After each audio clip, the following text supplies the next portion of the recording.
Thank you, committee, for hearing me. I'm here testifying this bill because I'm a strong believer that we should not have death penalty in Rhode Island. I think we've long had that, and I think that life imprisonment without possibility of parole is death by incarceration, and I think that's wrong. I think it's doubly wrong, maybe more wrong, when we apply that to children.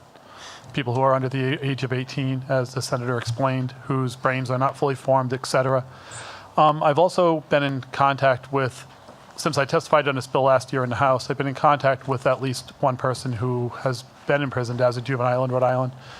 And you're going to hear from some of his relatives later. But I think if you heard from him, you would see that he is a very different person from the person who went to jail at the age of 17 when he was offered a plea that would have reduced his sentence. He would have been up for parole within a few years.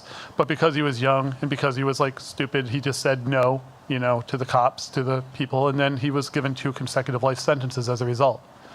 Now he's much older, he's more mature, he's a very different person, and I think he should have the possibility of being paroled, to be looked at, to have his record examined, to be seen as a person and given the same chance that people who are adults who may have committed worse crimes, who would have pled to lesser offenses and made better decisions, would now be out. We know there are people on the street today who are different people who have committed crimes as adults, and I think not giving that to children is a terrible, terrible crime, and it's too bad that we're doing this, and I would love to see this bill passed, and I would love to see us do something about this, and that's really all I have to say.